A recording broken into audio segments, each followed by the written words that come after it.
ಕರ್ನಾಟಕದ ಜನತೆಗೆ ಟಿವಿ4 ಕನ್ನಡ ಸುದ್ದಿವಾಹಿನಿಗೆ ಸ್ವಾಗತ. ನಾನು ಸಂಗೀತಾ ಭಟ್. ಇದೀಗ ಹೆಡ್ಲೈನ್ಸ್.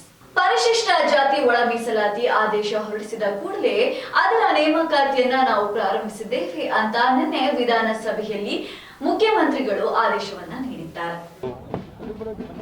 ಈ ದೇವರಾಜ ಅರಸರವರ ಜನ್ಮ ದಿನೋತ್ಸವ ಇವತ್ತು. ಸರ್ಕಾರ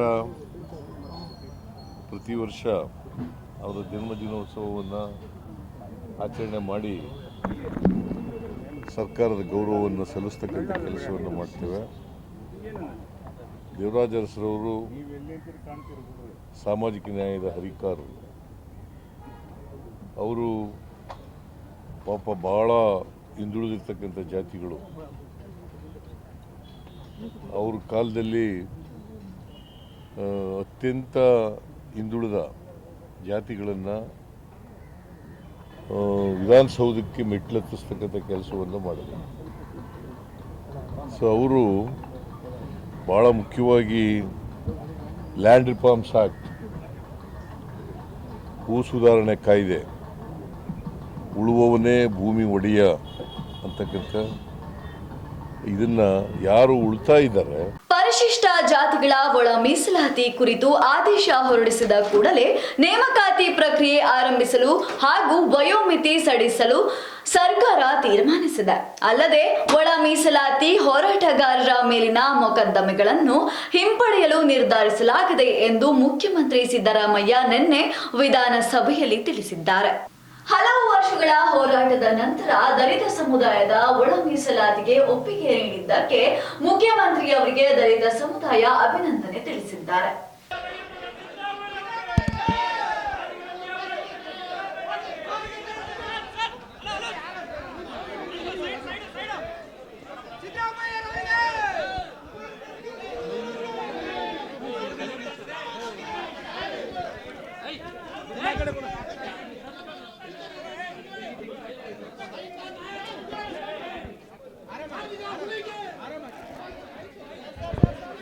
ಹಲವು ವರ್ಷಗಳ ಹೋರಾಟದ ನಂತರ ಮುಖ್ಯಮಂತ್ರಿ ಸಿದ್ದರಾಮಯ್ಯ ಅವರು ಒಳ ಮೀಸಲಾತಿಗೆ ಒಪ್ಪಿಗೆ ನೀಡಿದ್ದಕ್ಕೆ ದಲಿತ ಸಮುದಾಯ ಸಂತಸಗೊಂಡಿದೆ. ನಿನ್ನೆ ನಗರದಲ್ಲಿ ದಲಿತರು ಸಿದ್ದರಾಮಯ್ಯ ಅವರಿಗೆ ಹೂವಿನ ಹಾರ ಹಾಕಿ ಸಿಹಿ ಹಂಚಿ ಸಂಭ್ರಮಿಸಿದರು. ನಾಗಮೋಹನ್ ದಾಸ್ ವರದಿಯು 5 ವರ್ಗೀಕರಣಗಳನ್ನ ಸೂಚಿಸಿತ್ತು. ಆದರೆ ಸರ್ಕಾರ ಅದನ್ನ 3 ಗುಂಪುಗಳಾಗಿ ವಿಂಗಡಿಸಲಾಗಿದೆ. ಅಂಗನವಾಡಿಯ ಶಿಕ್ಷಕಿಯೊಬ್ಬಳು ಜ್ವರದಿಂದ ತೀವ್ರವಾಗಿ ನರಳುತ್ತಿದ್ದ ವೇಳೆ ಗ್ರಾಮದ ಗ್ರಾಮಸ್ಥರು ಅವಳನ್ನ ಹೆಗಲ ಮೇಲೆ ಹೊತ್ತು ನದಿಯನ್ನ ದಾಟಿಸಿ ಆಸ್ಪತ್ರೆಗೆ ದಾಖಲಿಸಿದ ಘಟನೆ ತೆಲಂಗಾಣದಲ್ಲಿ ನಡೆದಿದೆ. ಜ್ವರದಿಂದ ತೀವ್ರವಾಗಿ ಅಸ್ವಸ್ಥರಾಗಿದ್ದ ಅಂಗನವಾಡಿ ಶಿಕ್ಷಕಿಯನ್ನ ಗ್ರಾಮಸ್ಥರು ಹೆಗಲ ಮೇಲೆ ಹೊತ್ತುಕೊಂಡು ಹೊಳೆ ದಾಟಿಸಿರುವಂತಹ ಘಟನೆ ತೆಲಂಗಾಣ ರಾಜ್ಯದ ಕೋಮುರಾಂ ಭೀಮ್ ಆಸಿಫಾಬಾದ್ನಲ್ಲಿ ನಡೆದಿದೆ. ಭಾರಿ ಮಳೆಯಿಂದಾಗಿ ಕೆರಾಮೇರಿ ಮಂಡಲದ ಅನಾರ್ ಹೊಳೆ ವೇಗವಾಗಿ ಹರಿಯುತ್ತಿರುವ ಪರಿಣಾಮ ಕವಿತಾ ಎಂಬ ಅಂಗನವಾಡಿ ಶಿಕ್ಷಕಿಯನ್ನ ಆಸ್ಪತ್ರೆಗೆ ತಲುಪಿಸಲು ಗ್ರಾಮಸ್ಥರು ಕಷ್ಟಪಟ್ಟಿದ್ದಾರೆ. ಘಟನೆಯ ವಿಡಿಯೋವನ್ನ ಸ್ಥಳೀಯರು ತಮ್ಮ ಫೋನ್ನಲ್ಲಿ ಸೆರೆ ಹಿಡಿದು ಸಾಮಾಜಿಕ ಜಾಲತಾಣದಲ್ಲಿ ಹಂಚಿಕೊಂಡಿದ್ದಾರೆ.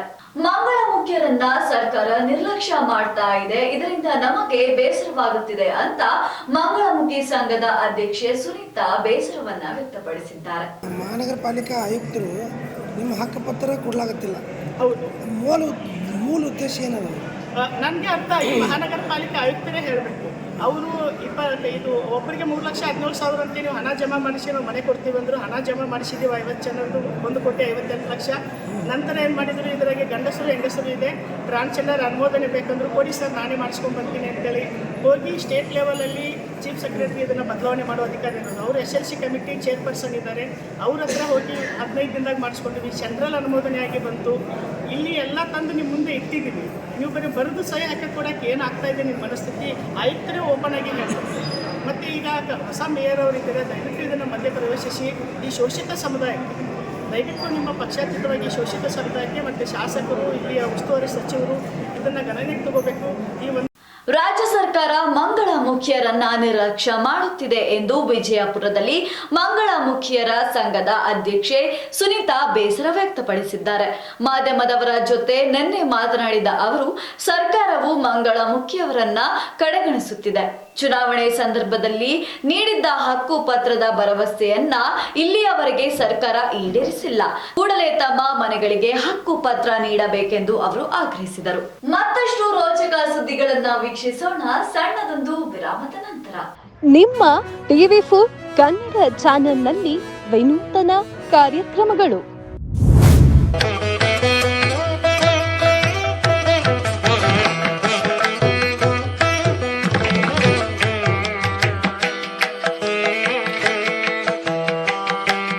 ನಿಮ್ಮ ದೇವಸ್ಥಾನದ ಬಗ್ಗೆ ಸಂಪೂರ್ಣ ಮಾಹಿತಿ ನೀಡುವ ಕಾರ್ಯಕ್ರಮ ದೇಗುಲ ಮಹಿಮೆ.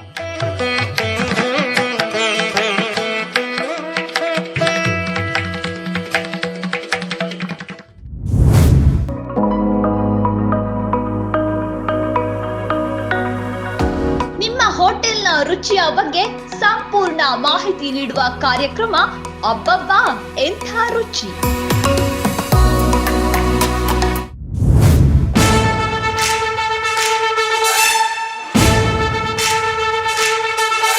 ಸಮಾಜ ಸೇವಕರ ಬಗ್ಗೆ ಜನತೆಗೆ ತಿಳಿಸುವ ಕಾರ್ಯಕ್ರಮ ಜನರೇ ಮೆಚ್ಚಿದ ನಾಯಕ.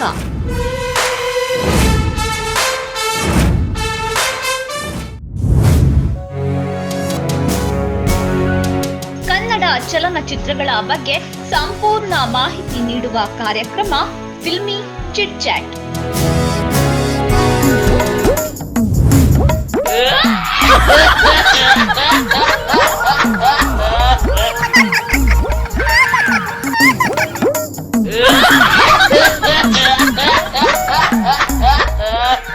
ವಿನೂತನ ಬಕ್ರ ಕಾರ್ಯಕ್ರಮ ಟೋಪಿ ಲಾಲ.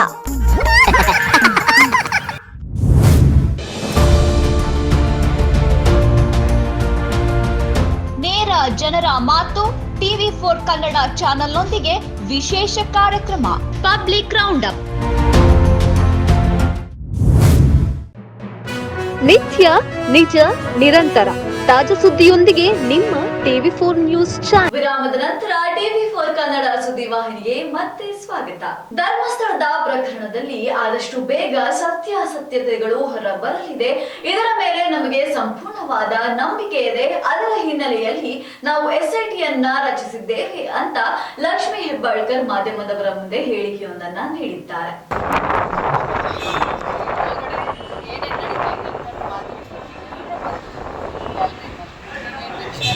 ನಾವು ಒಟ್ಟಾರೆಯಾಗಿ ಸರ್ಕಾರ ಕೂಡ ಧರ್ಮಸ್ಥಳಕ್ಕೆ ಕಳಂಕ ಬರಬಾರ್ದು ಅಂತ ಬಹಳ ಜನರಿಗೆ ಹೋಗಿದ್ದು ಯೋಚನೆ ಮಾಡಿದೆ. ಹೋಮ್ ಮಿನಿಸ್ಟ್ರು ಎಲ್ಲನೂ ಕೊಟ್ಟಿದ್ದಾರೆ. ಆದಷ್ಟು ಶೀಘ್ರದಲ್ಲಿಯೇ ಅದು ತನಿಖೆ ಆಗ್ತದೆ ಸರ್. ಷಡ್ಯಂತ್ರ ಆಗಿದೆ ಅಂತ ಹೇಳ್ತಾರೆ ಧರ್ಮಸ್ಥಳದ ವಿಚಾರದಲ್ಲಿ.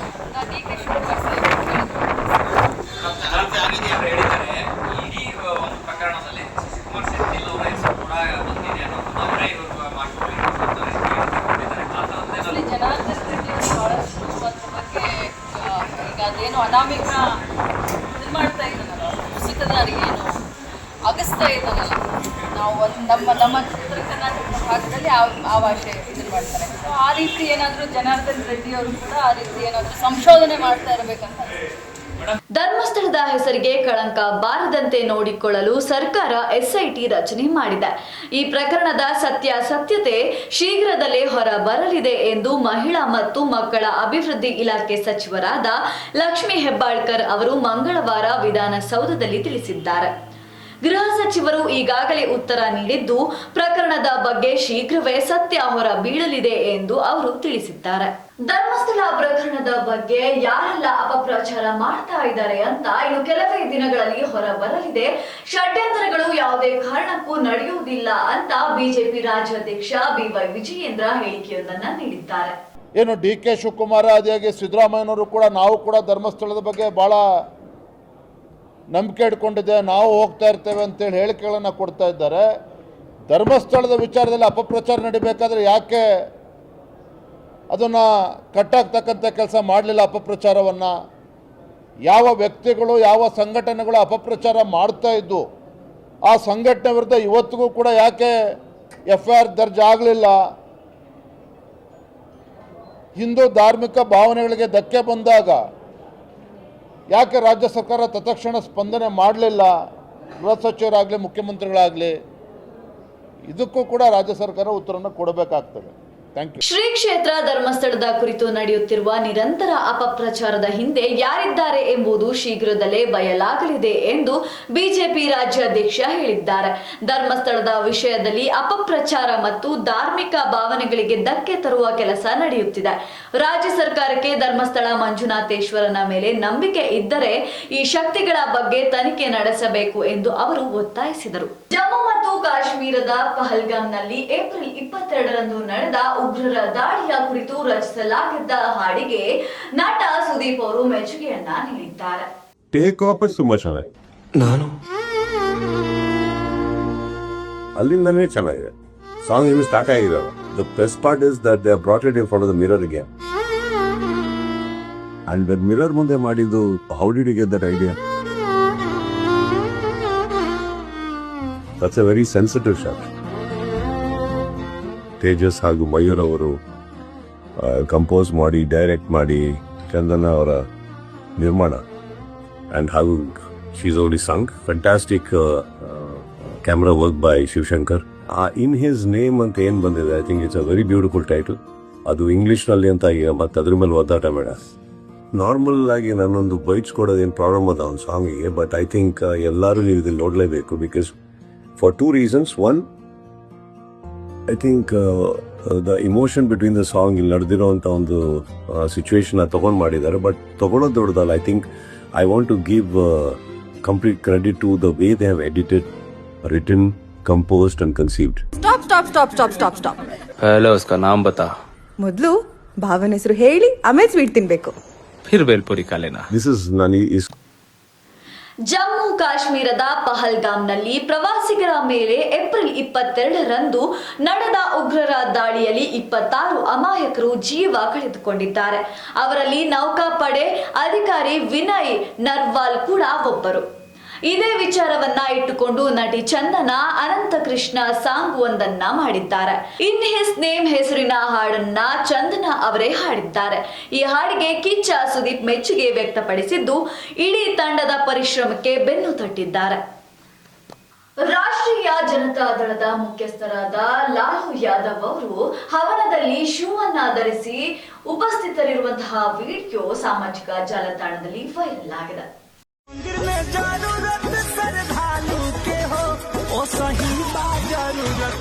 ರಾಷ್ಟ್ರೀಯ ಜನತಾ ದಳದ ಮುಖ್ಯಸ್ಥ ಲಾಲು ಯಾದವ್ ಅವರು ವಿಡಿಯೋ ಒಂದು ಸಾಮಾಜಿಕ ಜಾಲತಾಣದಲ್ಲಿ ವೈರಲ್ ಆಗಿದೆ. ಈ ವಿಡಿಯೋದಲ್ಲಿ ಅವರು ಶೂ ಧರಿಸಿ ಹವನದಲ್ಲಿ ಪಾಲ್ಗೊಂಡಿದ್ದಾರೆ. ಸದ್ಯ ಈ ವಿಡಿಯೋ ಫುಲ್ ಟ್ರೋಲ್ ಆಗಿದೆ. ಹಿಂದೂ ಸಂಪ್ರದಾಯಗಳಿಗೆ ಗೌರವ ತೋರುವುದಿಲ್ಲವಾದರೆ ನೀವು ಅದರಿಂದ ದೂರವಿರಿ ಎಂದು ಹಲವರು ಟೀಕಿಸಿದ್ದಾರೆ. ಬಿಹಾರದ ಮಾಜಿ ಮುಖ್ಯಮಂತ್ರಿ ಹಿಂದೂ ಆಚರಣೆಗಳನ್ನ ಅಗೌರವಿಸಿದ್ದಾರೆ ಎಂದು ಹಲವರು ಆರೋಪಿಸಿದ್ದಾರೆ. ಸಿನ್ಹಾ ಎಂಬ ಎಕ್ಸ್ ಬಳಕೆದಾರರು ಲಾಲು ಯಾದವ್ ಅವರ ವಿಡಿಯೋವನ್ನ ನಿನ್ನೆ ಹಂಚಿಕೊಂಡಿದ್ದಾರೆ. ಇದಿಷ್ಟು ಇವತ್ತಿನ ಪ್ರಮುಖ ಸುದ್ದಿಗಳು. ನಿತ್ಯ ನಿಜ ನಿರಂತರ ಸುದ್ದಿ ಹಾಗೂ ಮನೋರಂಜನೆಗೆ ವೀಕ್ಷಿಸಿ TV4 ಕನ್ನಡ ಸುದ್ದಿವಾಹಿನಿ. ನಾನು ಸಂಗೀತಾ ಭಟ್.